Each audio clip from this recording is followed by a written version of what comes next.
I'm coming. Hey, what's up guys? David Burns with you today. Today I'm going to tell you how to save your hive this winter just for 10 cents. That's right. I think I can help you save your hive just for 10 cents. 2 nickels here today. Crazy. Thanks a lot for joining me. If this is your first time to stop by my channel, welcome. If you're a continued loyal subscriber checking in again, I appreciate it a lot.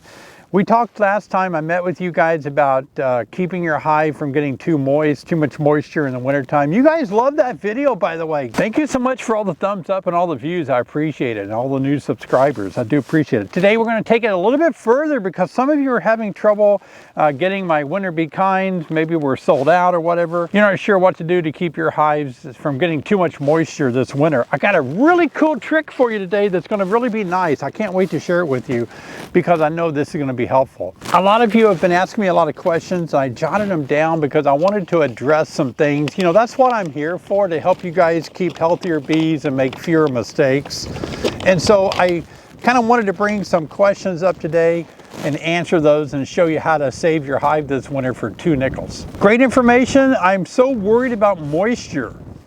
I have a solid screen bottom board, a quilt box on top, and I made candy boards. When should I put the candy boards on? I am in central Vermont. It gets cold. I'm loving the videos. Thank you. It is cold. It is windy here. Oh my gosh, it's 35 degrees here in central Illinois. I got my heated vest on. My wife got me this. People said you should buy a heated coat, a heated vest, and I didn't think much about it, but oh my gosh, I love this so much. It's not a paid promotion video. I'm just telling you, if you're gonna work your bees and piddle around when it's cold, this thing has heat from a battery pack that you can charge, lasts about 6 hours for me. I'll leave a link in the description. My hands, my hand pockets are warm, they're heated. Oh my gosh, it's so nice. So Don is wanting to know when to put the candy boards on, got a quilt box going. You know, you really can't use a quilt box and a candy board at the same time because the candy board absorbs the moisture that the quilt box normally would absorb. That candy board needs to go right on top of the top box, like wherever your top box might be, your 2D or honey soup or whatever. You don't put a quilt box on when you're using a candy board. So Dawn, I would say as soon as it starts getting freezing temperatures at night, it doesn't hurt if it doesn't get too warm in the daytime. I would go ahead and start putting those candy boards on in the next couple of weeks. Those bees might not really be up there yet. They might be clustered down below, but sometime in December for Illinois is a great time to put candy boards on. Another comment, hey David, my mentor told me in northwestern New Jersey, hardness zone 6A, put nickels in between the top of the hive body and the inner cover. He said wrapping hives creates more moisture and doesn't do any good. His quote, "No one wraps wild hives in trees, they make it."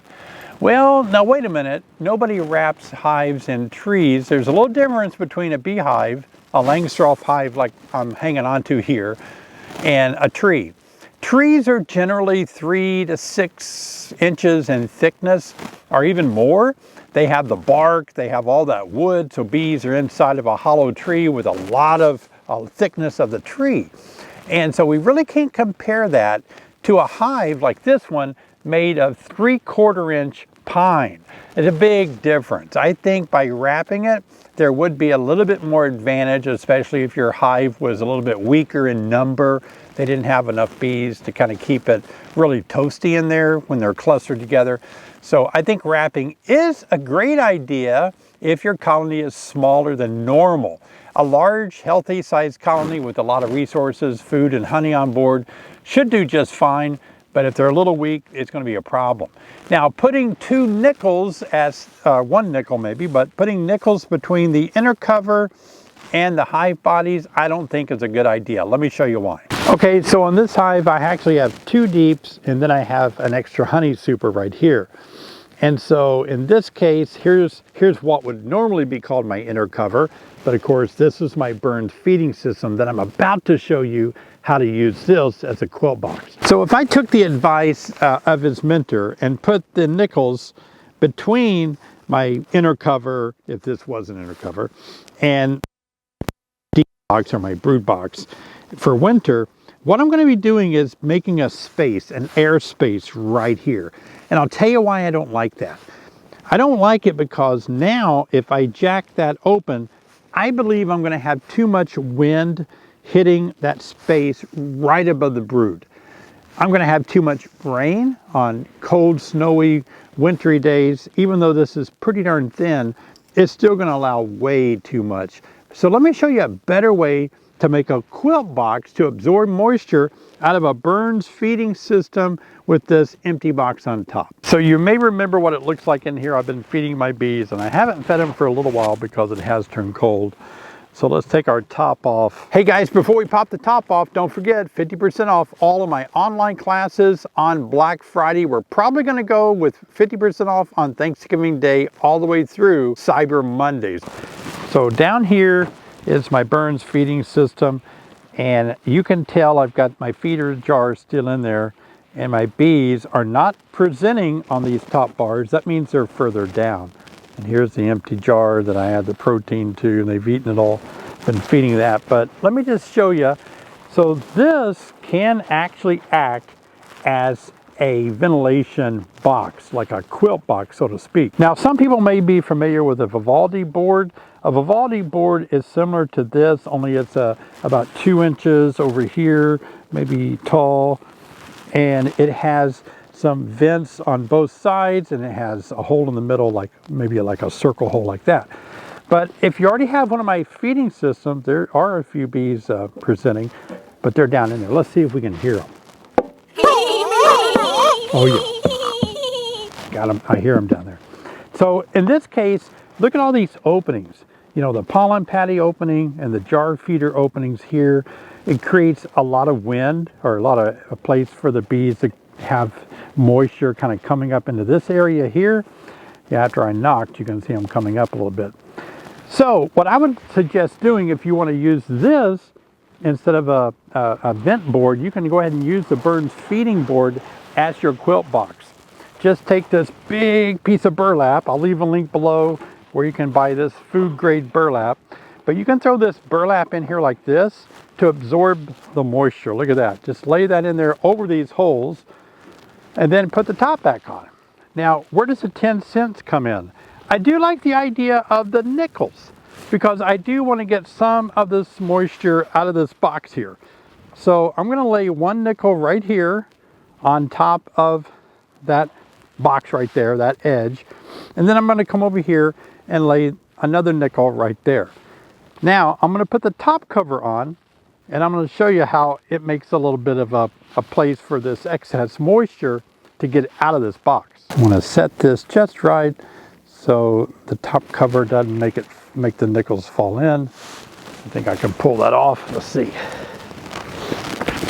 All right, here we go. I'm going to set it down gently. All right. Now let's look up in there and see what it looks like.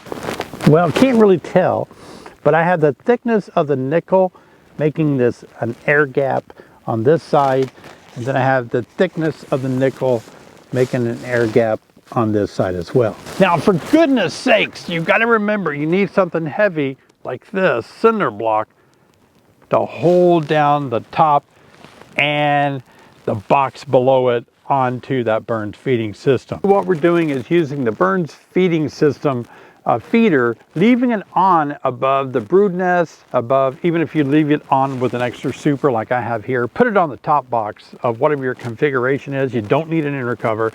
Put the Burns feeder system on, and I think we have these in stock. And then you put a box, either a super or a deep size empty box, no frames needed. Put that on top of the Burns feeding system. Put your burlap inside the empty box to help absorb the moisture coming up through those 3 holes. I really like that a lot because I've noticed on some of the Vivaldi boards that I've used, sometimes the bottom of the boards get really soaked with moisture because they have the hole in the middle. I like it. I think it's a good deal, but I like more of the moisture to come up. So I've got those 3 holes where the moisture can come up, not just one single hole, into that burlap down there. Now, what about the burlap? Do you change it out? Yeah, you need to go back and look in there every few weeks, see if it's getting wet. It may not get too wet if you got the 2 nickels, the 10 cents that I showed you on both sides underneath your top cover. This is going to allow your hive below, and it's clustered down below, not to have any breeze on them. So the moisture is just coming up through those holes, the excess moisture, and getting absorbed in that burlap. Now you can have several sheets of burlap drying, so you take the wet one out, put the dry one in. By the way, if you're enjoying this video, please subscribe and leave me a thumbs up. Some of you left a lot of thumbs up in my last few videos and really helped the video get a lot of traction. I appreciate that a lot. If you subscribe, you're going to help me get to 100,000, maybe before Thanksgiving. I can sit in front of my fireplace on Thanksgiving Day with a warm cup of hot cocoa and be thankful that I reached 100,000. But if not, maybe by the end of the year. It's up to you guys. I can't do it. It's up to you to make it successful. So I appreciate that a lot. Now, if you didn't see my last video where I talked more about ventilation, take a look. It's right here. It's a good video. It will help you understand how to keep your hives from dying from too much moisture this winter. I'll see you over there.